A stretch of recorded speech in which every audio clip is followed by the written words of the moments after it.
داهمتنا الكروب أغرقتنا العيوب فاكفنا همنا يا حبيب القلوب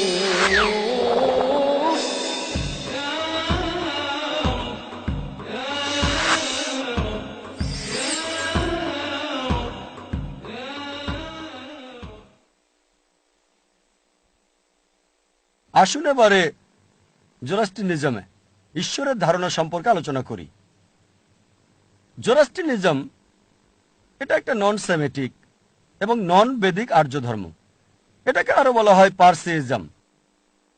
যদিও এই ধর্মের অনুসারীর সংখ্যা অনেক কম, সব মিলিয়ে 1,30,000-এরও কম, বেশিরভাগই থাকে বোম্বেতে, আমি যেখান থেকে এসেছি। তবে এটা পৃথিবীর সবচেয়ে প্রাচীন ধর্মগুলোর মধ্যে একটা। এই ধর্মের উৎপত্তি এখন থেকে 2500 বছর আগে পারস্য দেশে।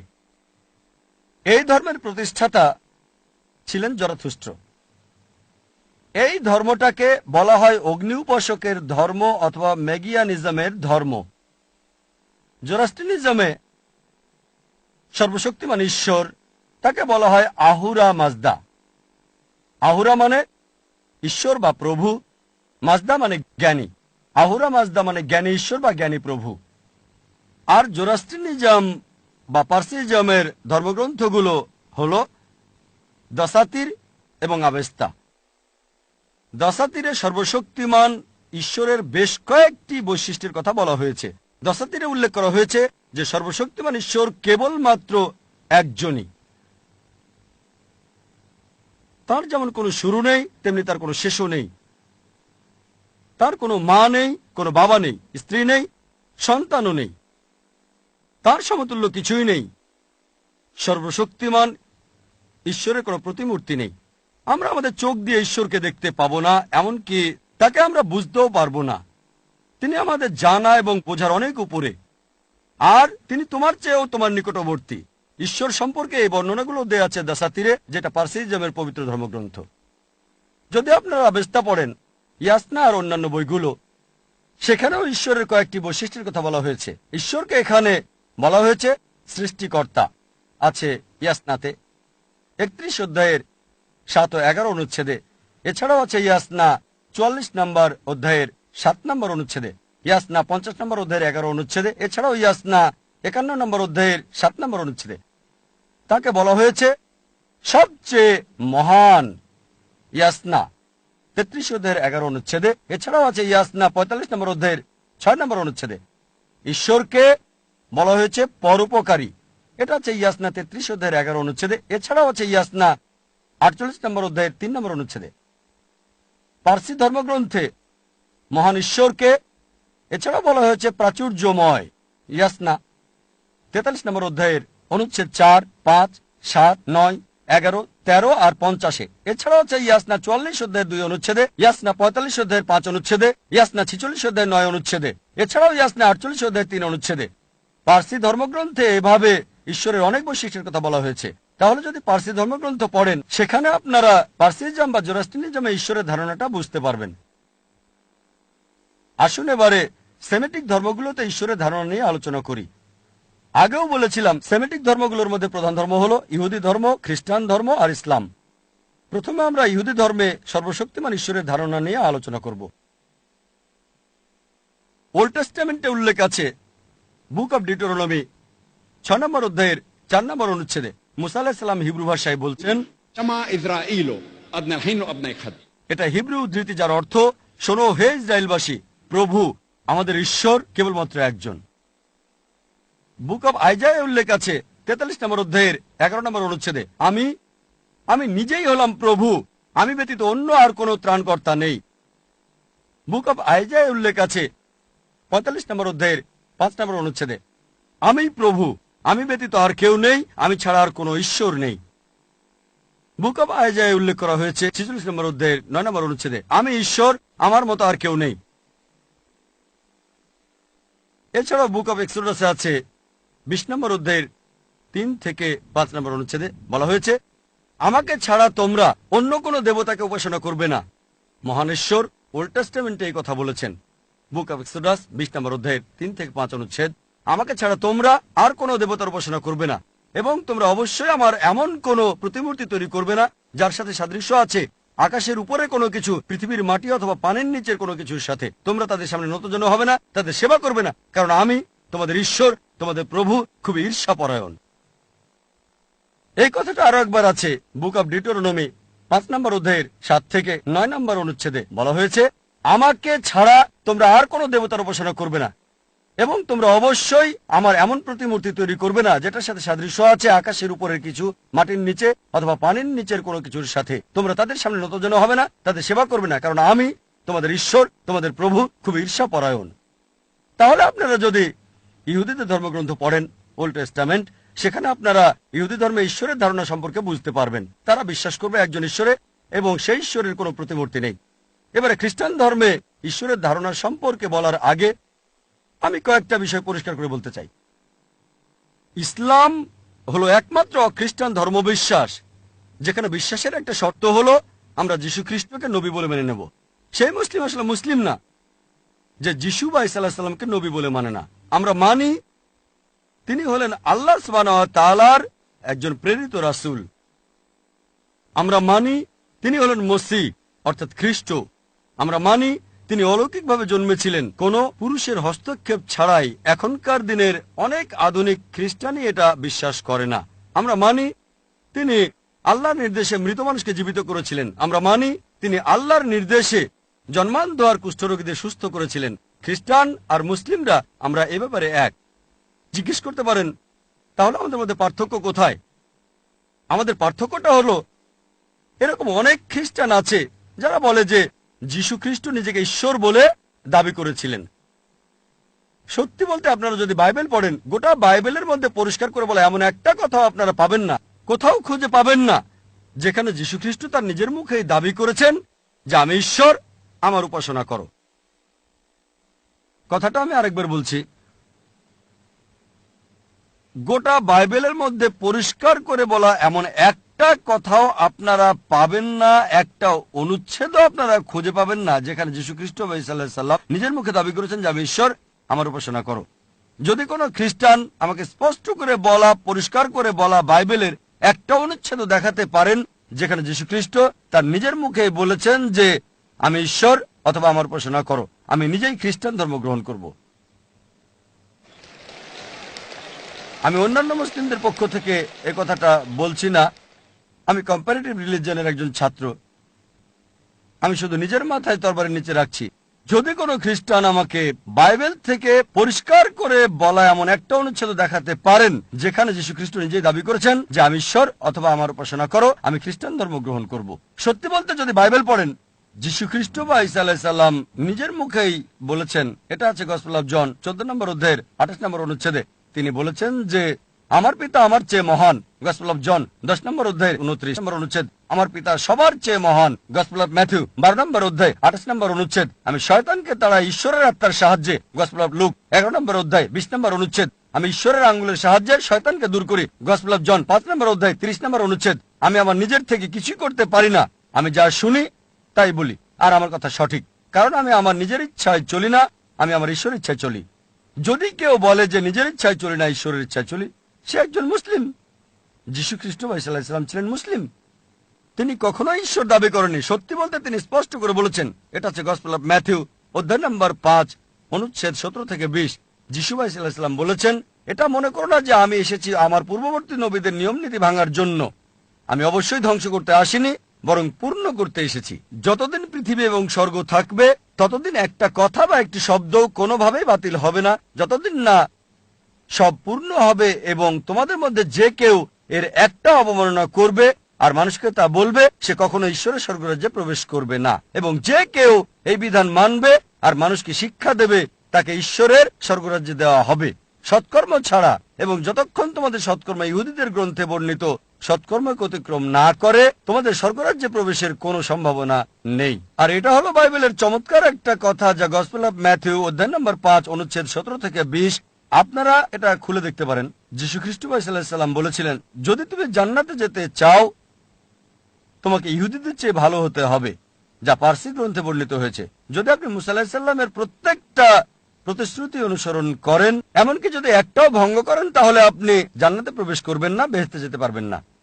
মুসা আলাইহিস সালাম যা কিছু বলেছিলেন সব বিশ্বাস করতে হবে। বিশ্বাস করতে হবে এক ঈশ্বরে, ঈশ্বরের কোনো প্রতিমূর্তি নেই এসবে। যীশু খ্রিস্ট আলাইহিস সালাম কখনোই নিজেকে ঈশ্বর দাবি করেননি, বরং তিনি বলেছেন, এটা উল্লেখ আছে গসপেল অফ জন অধ্যায় নম্বর 14 অনুচ্ছেদ নম্বর 24। যীশু আলাইহিস সালাম বলেছেন যে তোমরা আমার যে কথা শোনো এগুলো আমার নয়, ঈশ্বরের যিনি আমাকে প্রেরণ করেছেন। আরো উল্লেখ আছে গসপেল অফ জন অধ্যায় নম্বর 17 অনুচ্ছেদ 3, এই জীবন হলো অনন্ত, যেন তোমরা জানতে পারো ঈশ্বর একজনই এবং যীশু খ্রিস্টকে যিনি প্রেরণ করেছেন। এছাড়া আরো উল্লেখ আছে গসপেল অফ ম্যাথিউ অধ্যায় নম্বর 19 অনুচ্ছেদ 16 এবং 17। একদিন একজন লোক যীশু খ্রিস্টের কাছে আসলো এবং বলল যে, হে ভালো প্রভু, আমি কোন কোন ভালো কাজ করব যাতে আমি অনন্ত জীবন পেতে পারি। সে যীশু খ্রিস্টকে জিজ্ঞেস করছে, হে মহান প্রভু, আমি কোন কোন ভালো কাজ করব যাতে আমি স্বর্গে যেতে পারি। যীশু খ্রিস্ট আলাইহিস সালাম উত্তরে বললেন, কেন তুমি আমাকে মহান বলছো ঈশ্বরকে বাদ দিয়ে? কেন তুমি আমাকে মহান বলছো? মহান কেবল একজন, আর তিনি হলেন সর্বশক্তিমান ঈশ্বর। আর যদি চিরস্থায়ী জীবন চাও, যদি স্বর্গে যেতে চাও, তুমি ঈশ্বরের বাণী মেনে চলো। যীশু খ্রিস্ট আলাইহিস সালাম বলেননি যে তুমি যদি স্বর্গে যেতে চাও তাহলে বিশ্বাস করো যে আমি ঈশ্বর। তিনি বলেননি যে আমার ক্রুশে মৃত্যু হয়েছিল তোমাদের পাপের জন্য। তিনি বলেছেন, যদি তোমরা স্বর্গে প্রবেশ করতে চাও, তোমরা ঈশ্বরের বাণী মেনে চলো। এই সব কিছুই বলে ঈশ্বরকে বলে একজন, তার কোনো প্রতিমূর্তি নেই ইত্যাদি। এটা পরিষ্কার বলা আছে বুক অব অ্যাক্টস অধ্যায় নম্বর 2 অনুচ্ছেদ 22। বলা হয়েছে, হে ইসরায়েলবাসী, তোমরা শোনো, নাজারেথের যীশু একজন মানুষ ঈশ্বর নির্ধারণ করেছেন তোমাদের মধ্যে হতে অলৌকিকতার নিদর্শনের মাধ্যমে, যা ঈশ্বর তাকে দিয়ে করিয়েছেন, আর তোমরা এইসব দেখেছ। নাজারেথে যীশু একজন মানুষ, ঈশ্বর তোমাদের মধ্যে হতে তাকে মনোনীত করেছেন, যাকে দেওয়া হয়েছে অলৌকিকত্ব নিদর্শন সমূহ, এবং ঈশ্বর তাকে দিয়ে করিয়েছেন, তোমরা তা দেখেছ। আর যখন যীশু খ্রিস্টকে জিজ্ঞেস করা হলো যে ঈশ্বরের বিধানের প্রথম কোনটি, তিনি উত্তর দিলেন গসপেল অফ মার্ক অধ্যায় নম্বর 12 অনুচ্ছেদ 29। ঠিক একই কথা যা মুসা আলাইহিস সালাম আগে বলেছিলেন, এটা আছে বুক অব ডিউটেরোনমিতে অধ্যায় 6 অনুচ্ছেদ 4। আর তিনি বলেন, এটি একটি হিব্রু উদ্ধৃতি যার অর্থ, শোনো হে ইসরায়েলবাসী, প্রভু আমাদের প্রভু কেবল একজন। সুতরাং আপনি যদি খ্রিস্টানদের বাইবেল পড়েন, খ্রিস্টান ধর্মে ঈশ্বরের সঠিক ধারণাটা বুঝতে পারবেন যে ঈশ্বর কেবল একজনই, তার কোনো প্রতিমূর্তি নেই, আমাদের কেবল তাকে উপাসনা করতে হবে, অন্য কাউকে নয়। আসুন এবার স্রষ্টার ধারণা দেখি ইসলামে। সবচেয়ে ভালো উত্তর একজন মুসলিম আপনাকে দিতে পারে ইসলাম ধর্মে ঈশ্বরের ধারণার জন্য, আর তা হচ্ছে সূরা ইখলাস, সূরা নম্বর 112 আয়াত নম্বর 1 থেকে 4। কুল হুয়াল্লাহু আহাদ, বলো তিনি আল্লাহ এক অদ্বিতীয়, আল্লাহুস সামাদ, আল্লাহ স্বয়ংসম্পূর্ণ এবং চিরস্থায়ী, লাম ইয়ালিদ ওয়া লাম ইউলাদ, তিনি কাউকে জন্ম দেননি, কখনো জন্ম নেননি, ওয়া লাম ইয়াকুল্লাহু কুফুয়ান আহাদ, এবং তার সমতুল্য কিছুই নেই। এই হলো 4 লাইনের সংজ্ঞা আল্লাহ সুবহানাহু ওয়া তাআলার, সর্বশক্তিমান ঈশ্বরের, যা পবিত্র কোরআনে উল্লেখ আছে। যদি কেউ বলে যে এই হলো ঈশ্বরের বৈশিষ্ট্য, আর যদি এই বৈশিষ্ট্য 4 লাইনের এই সংজ্ঞার সাথে মিলে যায়, তাহলে মুসলমানদের কোনো আপত্তি থাকবে না তাকে ঈশ্বর হিসেবে মানতে। প্রথম হলো কুল হুয়াল্লাহু আহাদ, বলো তিনি আল্লাহ এক এবং অদ্বিতীয়। আল্লাহুস সামাদ, আল্লাহ স্বয়ংসম্পূর্ণ এবং চিরস্থায়ী। সামাদ এর অর্থ বাংলায় এক কথা বলা যায় না, এর অর্থ হচ্ছে কারো মুখাপেক্ষী নয়, চিরস্থায়ী, অবিনশ্বর, সবকিছু তার উপর নির্ভরশীল, তিনি কোনো কিছুর উপর কখনো নির্ভরশীল নন। এটি ব্যাপক অর্থ বহন করে। লাম ইয়ালিদ ওয়া লাম ইউলাদ, তিনি কাউকে জন্ম দেননি, কখনো জন্ম নেননি। ওয়া লাম ইয়াকুল্লাহু কুফুয়ান আহাদ, এবং তার সমতুল্য কোনো কিছুই নাই। সূরা ইখলাস হলো ধর্মতত্ত্বের কোষ্ঠী পাথর। থিওলজি এসেছে গ্রিক শব্দ থিও থেকে, যার অর্থ ঈশ্বর, আর লজি অর্থ জানা। থিওলজি অর্থ ঈশ্বরকে জানা, আর কোষ্ঠী পাথর মানে যদি আপনি স্বর্ণ কিনতে চান বা বিক্রি করতে চান, সাধারণত স্বর্ণকারের কাছে যান এবং যাচাই করেন সেই স্বর্ণটা কেমন খাঁটি। সুতরাং যদি স্বর্ণ কিনেন, আপনি স্বর্ণকারের কাছে যান, সে তখন স্বর্ণটা নেয় এবং তার কোষ্ঠী পাথর দিয়ে ঘষে দেখে, আর যে রংটা বেরিয়ে আসে সেটাকে সে মিলিয়ে দেখে, তারপর আপনাকে বলে স্বর্ণটি কি 24 ক্যারেট আছে, কি 22 ক্যারেট আছে, নাকি 18 ক্যারেট, নাকি এটা আসলে কোনো স্বর্ণই না, কারণ সবকিছু চকচক করলেই স্বর্ণ হয় না। আর একই বৈশিষ্ট্য এক্ষেত্রে বিদ্যমান যে সূরা ইখলাস ধর্মতত্ত্বের কোষ্ঠী পাথর। আর কেউ যদি বলে যে এই ব্যক্তি ঈশ্বর, তাকে পরীক্ষা করতে পারেন সূরা ইখলাস দিয়ে। যদি সে পরীক্ষা পাশ করে, আমরা মুসলিমরা এ ব্যাপারে কোনো আপত্তি করব না তাকে ঈশ্বর বলে মানতে। যেমন ধরেন, কিছু লোক আছে যারা বলে যে ভগবান রজনীশ সর্বশক্তিমান ঈশ্বর। একদিন প্রশ্নোত্তর পর্ব চলাকালে এক হিন্দু ভাই আমাকে বললেন যে ভাই জাকির, আমরা বিশ্বাস করি না যে ভগবান রজনীশ ঈশ্বর ছিলেন। তাকে বলেছিলাম, আমি কখনোই বলিনি যে হিন্দুরা বিশ্বাস করে ভগবান রজনীশ ঈশ্বর। আমি বলেছি কিছু লোক, অনেক মানুষ বিশ্বাস করে তিনি ঈশ্বর ছিলেন। আমি হিন্দু ধর্মগ্রন্থগুলো পড়েছি, হিন্দু ধর্মের কোথাও উল্লেখ নেই যে ভগবান রজনীশ ঈশ্বর। চলুন এই ভগবান রজনীশকে সূরা ইখলাস দিয়ে পরীক্ষা করি। প্রথম হলো কুল হুয়াল্লাহু আহাদ, বলো তিনি আল্লাহ এক এবং অদ্বিতীয়। রজনীশ কি এক এবং অদ্বিতীয় ছিল? রজনীশ কি একমাত্র ব্যক্তি যে নিজেকে ঈশ্বর বলে দাবি করেছিল? অনেকেই আছে, শত শত, এবং আমাদের এই দেশে ইন্ডিয়াতে হাজার হাজার মানুষ নিজেকে ঈশ্বর বলে দাবি করেছিল। কিন্তু রজনীশের ভক্তরা হয়তো বলবে না তিনি একক। আচ্ছা, পরবর্তী পরীক্ষা দেখি। আল্লাহুস সামাদ, আল্লাহ স্বয়ংসম্পূর্ণ এবং চিরস্থায়ী। রজনীশ কি স্বয়ংসম্পূর্ণ এবং চিরস্থায়ী ছিল? যখন আপনি তার আত্মজীবনী পড়বেন, এটা ভগবান রজনীশের আত্মজীবনীতে উল্লেখ আছে যে সে ভুগছিল ডায়াবেটিস মেলাইটিস, হাঁপানি রোগ আর পিঠের ব্যথায়। চিন্তা করেন, সর্বশক্তিমান ঈশ্বর ভোগেন ডায়াবেটিস মেলাইটিস, অ্যাজমা, পিঠের ব্যথায়। তৃতীয় পরীক্ষাটা হলো লাম ইয়ালিদ ওয়ালাম ইউলাদ, তিনি কাউকে জন্ম দেননি, কখনো জন্ম নেননি। আমরা জানি যে ভগবান রজনীশ জন্মগ্রহণ করেছিল মধ্যপ্রদেশে, আর তার পিতামাতাও ছিল, এবং 1981 সালে সে আমেরিকায় চলে যায়, ইউএসএতে চলে যায়। সেখানে সে হাজার হাজার আমেরিকান ভক্ত তৈরি করে এবং অরেগন প্রদেশে নিজস্ব একটা সমাজ তৈরি করে যার নাম হচ্ছে রজনীশপুরাম। পরবর্তীতে আমেরিকান সরকার তারা ভগবান রজনীশকে গ্রেপ্তার করলো এবং বিনা বিচারে জেলে প্রেরণ করে দিল।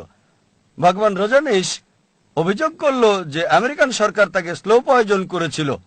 স্লো পয়জন, চিন্তা করেন, সর্বশক্তিমান ঈশ্বরকে স্লো পয়জনিং করা হয়।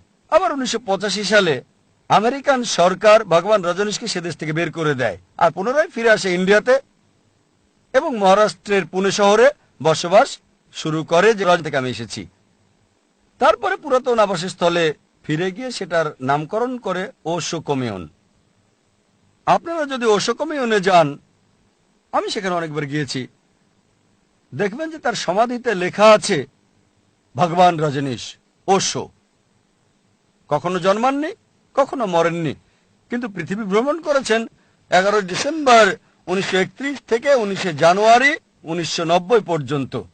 কখনো জন্মাননি, কখনো মরেননি, কিন্তু পৃথিবী ভ্রমণ করেছিলেন 11 ডিসেম্বর 1931 থেকে 19 জানুয়ারি 1990 পর্যন্ত। তার সমাধিতে তারা এই কথা লিখতে ভুলে গেছে যে পৃথিবীর প্রায় 21টি দেশে ভগবান রজনীশকে ভিসা দেওয়া হয়নি। চিন্তা করেন, সর্বশক্তিমান ঈশ্বর পৃথিবীতে নেমে এসেছেন, আর এই পৃথিবীতে ভ্রমণ করতে চান, ভিসা লাগে তার।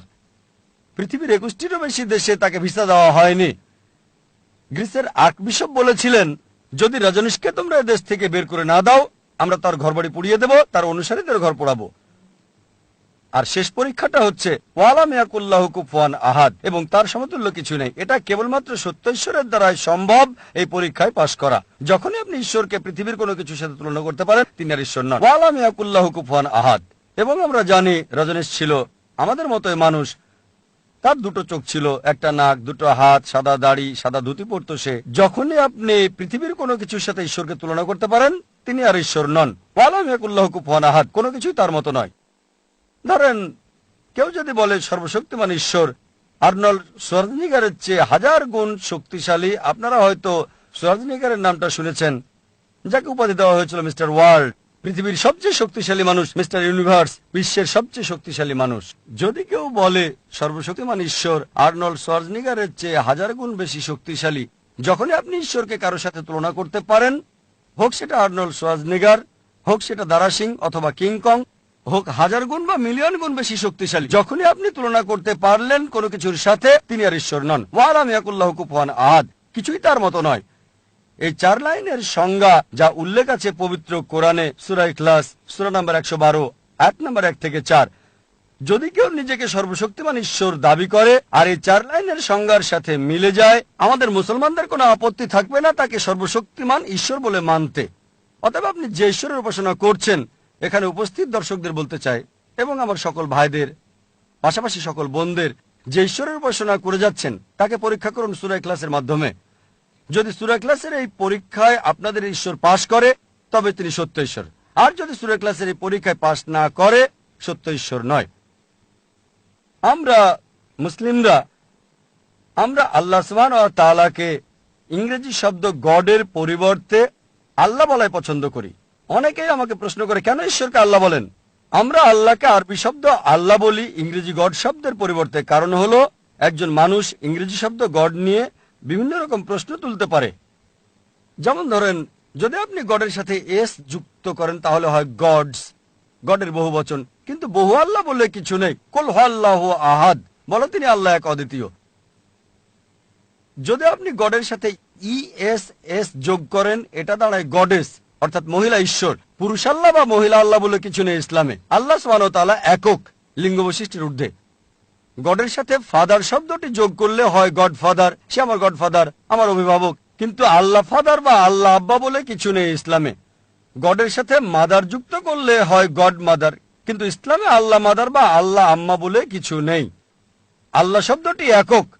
যদি আপনি গড শব্দের আগে 3 যোগ করেন তাহলে হয় 3 গড, অর্থাৎ নকল ঈশ্বর। কিন্তু ইসলামে 3 আল্লাহ বলে কিছু নেই। আর এ কারণে আমরা মুসলিমরা আল্লাহ ডাকতে পছন্দ করি, ইংরেজি গড শব্দের পরিবর্তে আরবি শব্দ আল্লাহ। কিন্তু যখন মুসলিমরা অমুসলিমদের সাথে কথা বলে, যাদের আল্লাহ সম্পর্কে কোনো ধারণা নাও থাকতে পারে, তখন আল্লাহর পরিবর্তে গড শব্দ ব্যবহার করলে সেক্ষেত্রে আমার কোনো আপত্তি নেই। কিন্তু আমি এটাও স্মরণ করিয়ে দিতে চাই যে গড শব্দটি আরবি শব্দ আল্লাহর যথাযথ অনুবাদ নয়। যখন আমরা অমুসলিমদের সাথে কথা বলি এবং এই শব্দটি ব্যবহার করি, সেক্ষেত্রে আমার কোনো আপত্তি নেই। অনেক অমুসলিমে আছেন যারা এসে আমাকে বলে যে, ভাই জাকির, ঈশ্বর যে কোনো কিছু সবকিছু তো করতে পারে, তাহলে আপনার কেন আপত্তি থাকবে যদি ঈশ্বর মানুষের রূপ নেয়? ঈশ্বর যে কোনো কিছু সবকিছু করতে পারেন, তাহলে আপনার সমস্যা কোথায় যদি তিনি মানুষের রূপ ধরেন? আমি বলি, ঠিক আছে, তর্কের খাতিরে আমি আপনার কথা মানলাম, ঈশ্বর যে কোনো কিছু সবকিছু করতে পারেন। ঈশ্বর মানুষের রূপ ধরতে পারেন। যদি ঈশ্বর মানুষের রূপ ধরেন, তিনি আর ঈশ্বর থাকবেন না তখন। কারণ সর্বশক্তিমান ঈশ্বর আর মানুষের বৈশিষ্ট্য সম্পূর্ণ বিপরীত। সর্বশক্তিমান ঈশ্বর হলেন অমর, আর মানুষ মরণশীল। আপনি এমন কোন মানুষ পাবেন না যে একই সাথে অমর এবং মরণশীল। হয় পাবেন মরণশীল অথবা অমর। একজন অমর আর মরণশীল পেতে পারেন না, এর কোনো অর্থ হয় না। সর্বশক্তিমান ঈশ্বরের কোনো শুরু নেই, মানব জাতির শুরু আছে। আপনি বলতে পারবেন না ঈশ্বর মানুষ। একজন মানুষ একই সাথে যার শুরু আছে আবার শুরু নেই, এমন হতে পারে না। সর্বশক্তিমান ঈশ্বরের কোনো শেষ নেই, কিন্তু মানুষের শেষ আছে। একই সাথে শেষ আছে আর শেষ নেই, এমনটা কখনো হতে পারে না। এটা অর্থহীন। ব্যাপারটা এমন যে আপনাকে বললাম একজন লম্বা খাটো মানুষ দেখেছি, হয় দেখবো লম্বা মানুষ, না হয় দেখবো খাটো, অথবা একজন মধ্যম মানুষ, কিন্তু হবে না লম্বা খাটো মানুষ। এটা অর্থহীন। আমি এমন দেখবো না যে মোটা চিকন মানুষ, হয় দেখবো মোটা, না হয় দেখবো চিকন, অথবা মধ্যম মানুষ, কিন্তু মোটা চিকন নয়। সুতরাং যদি আপনি বলেন সর্বশক্তিমান ঈশ্বর মানুষের রূপ ধরেছিলেন, তাহলে তিনি সত্যিকারের ঈশ্বর নয়।